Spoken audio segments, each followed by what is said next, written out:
Hello, my name is Jacob Adams. I'm a fitness and leadership coach.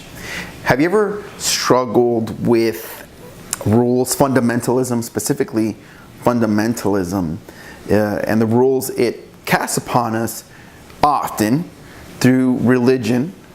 Myself, I was raised Catholic. You could be raised Mormon or any other religion. Have you ever struggled with the rules and expectations set upon you by a fundamentalist culture, society, and that versus what you really wanted to be or create or do, whatever it is, you know? It could be as silly as you want to be a musician, but your parents expect you to be a doctor, right? And it's against your religion to question your parents on some level. Or the fundamentalist concept is that you yourself cannot pick your own career. I know I have struggled with fundamentalism throughout my life, even to this day. I've struggled with fundamentalism. I was raised Catholic as a young boy, baptized into the Catholic Church as Catholics are. And my relationship with God started at a very young age. And I was very happy. I was always intrigued by, doing my first communion and things like that. And well, eventually it came to be that I questioned the religion I was brought into. In other words, was there such a thing as God? Even saying it today to these days now makes me feel even funny just even wording it, because that's currently where I am with my faith. But at the time I remember questioning, was there a God? Eventually, at some point, shortly after questioning, was there a God, I found myself part of a fundamentalist church. Now, the name of the church is The Door, Christian Fellowship Church. And I remember them always wanting to tell me that who to hang out with, who not to hang out with. And I remember one time, like some things that stand out pretty readily are, I was getting into bodybuilding at the time. As I told you, I'm a fitness and leadership coach.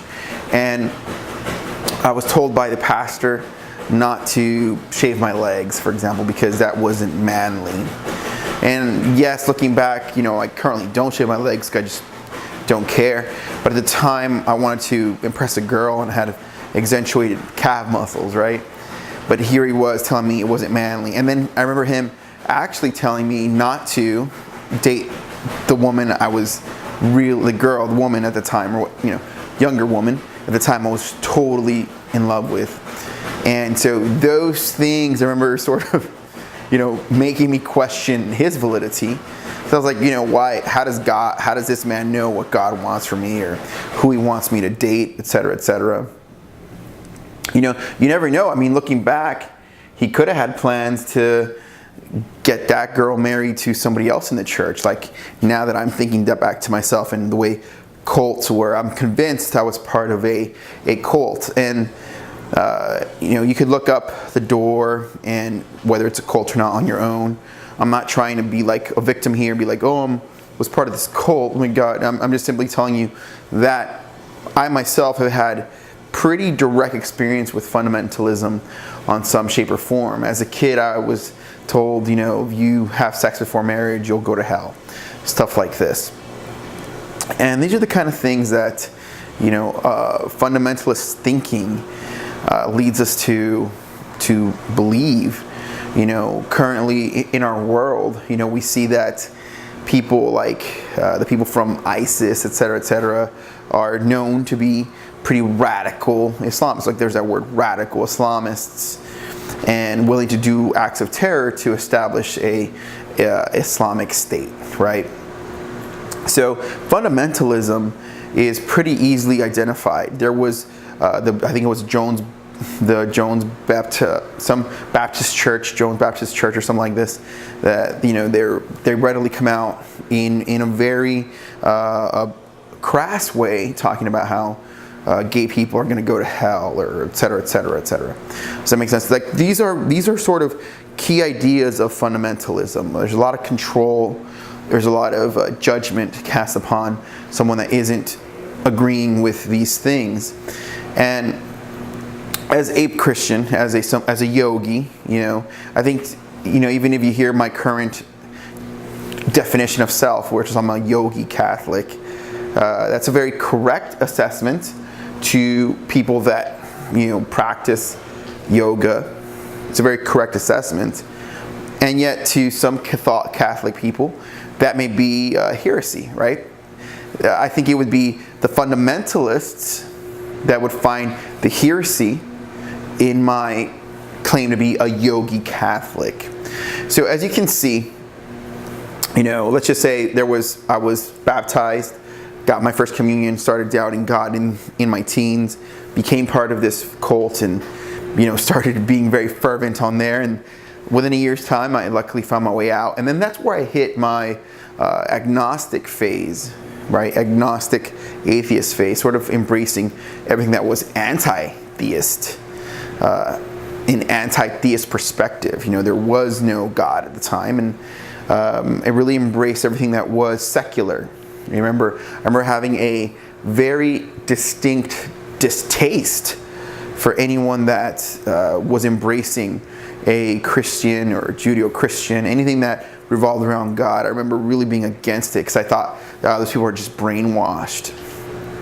Again, because of the backdrop of being gone through a fundamentalist perspective, I thought, well, clearly if this is all fundamentalism, or if this is this judgment, then everything about it is like that, from a hypocrite to, okay, well, this organization is just out for money, things like that. Like I really felt it was just some sort of way to control people in the masses, and for the truth of the matter is that in many cases, maybe not so rampant and ready like it's just everywhere.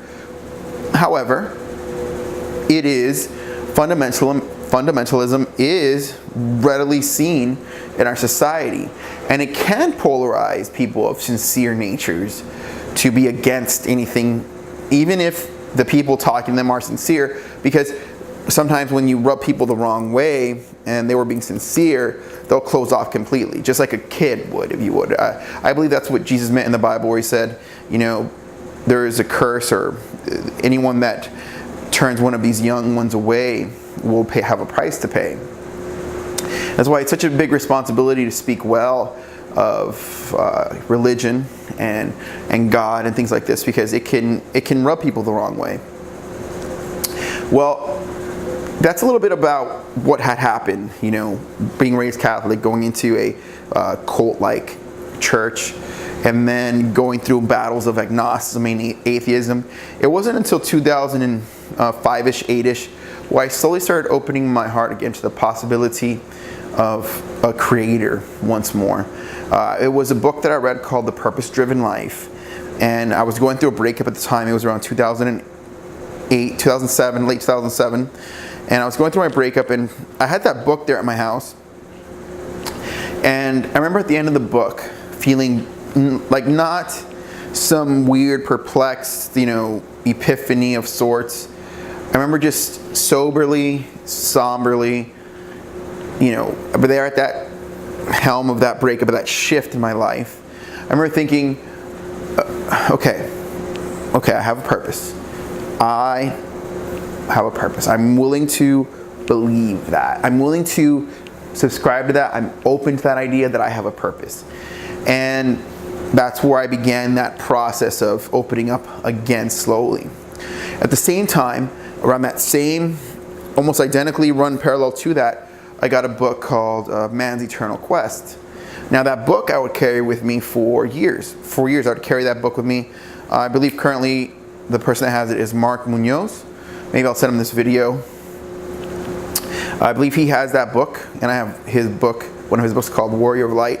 In any case, I read that book throughout the years, and one day in 2012, I was praying every day a little bit every day, and then one day in 2012, I sat down, had money in the bank, had a car, had a house, had experience of love, experiences of intimacy, basically everything I wanted as a teenager. And here I was. I sort of felt like something was missing. There was a lack of fulfillment somewhere deep within, or something like I still couldn't get life flowing in a way that made sense. In any case, that day I read a book, Man's Eternal Quest. I opened that same book up that I got in 2008. Like I said, I'd carry it with me in any new office. It'd sort of be there. And in that book, Yogananda wrote, "Your time will come, and when it does, you will ask yourself, did I make time to get to know him?" And for whatever reason, that day, it floored me. It was almost like the culmination of all my experience with Christianity, with fundamentalism, with atheism, agnosticism. Like, it's almost like everything just came to the surface that day, and I just felt like I was ready to give it my best shot to get to know God. And that's really it. That's sort of the main concept as to what was a pivotal moment for me. And time went on. My life didn't just click right away. I mean, I was still into my addictions, whether it was bad relationships or intimacy or, drinking on the weekends or whatever vices I had. I just really had trouble sort of working those out again, because they had sort of trickled in slowly for just the sake of fun, really. And so I had trouble having a sober mind to meditate, which is what I wanted to do. I said, I'm going to meditate and find God within, right? And I think, as I say that now, I think it's pretty funny that I just assumed that could be done or at least tested thoroughly.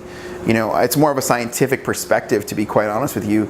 The way I handle it, I was like, there's only one way to prove that. Seek first the kingdom of God, and all these things will be added on to you.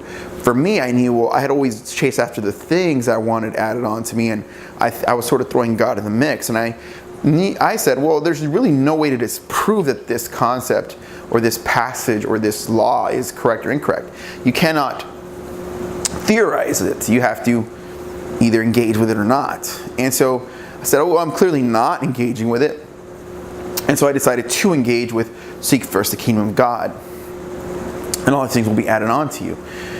And so at the time, again, I'm not looking to think that this is fundamentalism or not. If anything, one of the main reasons I like Yogananda's writings is because I felt there was a lack of fundamentalism. It was very to the heart, very just sobering. Like the 10 Commandments, he broke them down as to the 10 laws of joy, and so he broke things down in a very simple, logical way that made complete sense to me. And so that's why I decided to get into meditation. And here we are. So that was 2012. Here we are, it's 5 years later. And at this time, I'm going to show you some things I never thought I would see coming. This is a recent purchase. This is as of this year.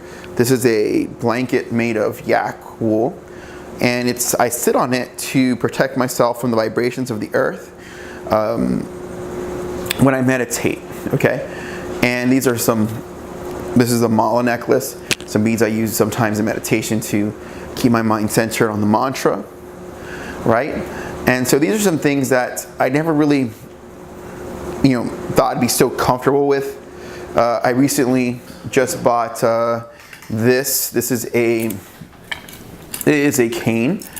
All right, and the cane is designed primarily. The first and foremost reason for it is it's been said that some yogis in India have a walking stick or a staff to remind them to be centered in the spine. You could say this would be the spine, right? And so it's just a reminder to stay centered in the spine. Well, that's what's happened in my life after, struggling with fundamentalism, being brought into the Catholic Church, which I do like. It gets a lot of attacks, but I do actually like the Catholic Church quite a bit. As of now, I just feel that in Stephen Pressler's book, The War of Art, he brings up how fundamentalism is basically the antithesis to art.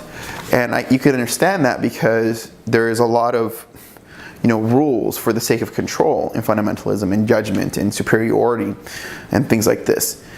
So I wanted to make some quick ideas real quick as to how to understand fundamentalism and art. Okay, understand where and why control is being cast on you. Understand why and where control is being cast to you. In other words, I myself do follow the teachings of a guru, and yet how can I be artistic if I'm following teachings, right? That's, I think, why I made this video. First and foremost, that's what it's supposed to. Like, well, I like to see myself as an artist, but I am following structure. I am following mantras, and I get on a blanket. I mean, that's structure. So it's like, but fundamentalism is rules and structure for the sake of judgment. Ultimately, that's really what I see, because there's really nobody that told me to get these blankets or get these beads, really, or checks up on me if I meditate. It's 100% a single thing that I do for myself.